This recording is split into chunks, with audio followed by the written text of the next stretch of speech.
السلام علیکم۔ آج کا ہمارا واقعہ ہے ایک صحابی پر الزام لگانے کا انجام۔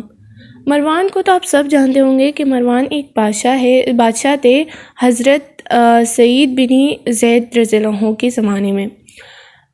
مروان کے دربار میں ایک عورت آئی، اس نے کہا، اے خلیفہ، مجھ پر ظلم ہوا، مجھے میرا حق دلوائیں۔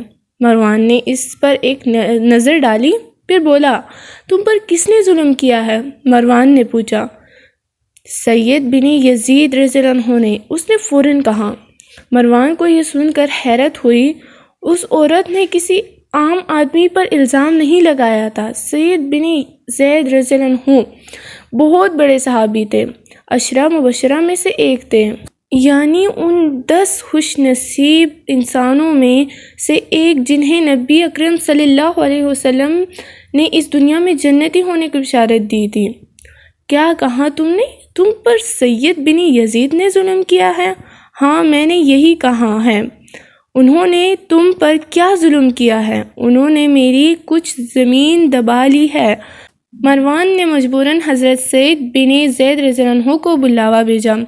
آپ مروان کے دربار میں پہنچے، عورت کا الزام سنا، پھر فرمایا، میں نے پیارے نبی صلی اللہ علیہ وسلم سے سنا ہے کہ جو شخص کسی کی باشت بر زمین بھی زبردستی ابا لے گا، اسے 7 زمینوں کا طوق پہنایا جائے گا۔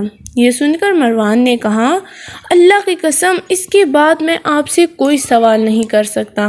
حضرت سعید رضی اللہ عنہ نے یہ سن کر فرمایا، اے اللہ، اگر یہ عورت جھوٹی ہے تو اسے اندھا کر دے اور اسی زمین پر اسے موت دے، یعنی جس زمین کے بارے میں اس نے دعویٰ کیا تھا۔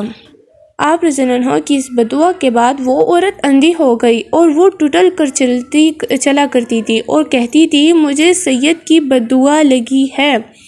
جس زمین کے بارے میں اس نے الزام لگایا تھا اس میں ایک کنواں تھا۔ ایک دن آخر وہ اس کنویں میں گر گئی اور وہ کنواں ہی اسی کی قبر بن گئی۔ کسی نے اسے کنویں سے نکالنے اور اس کے کفن دفن کی بھی ضرورت نہیں محسوس کی۔ یہ تھا ایک صحابی پر الزام لگانے کا انجام۔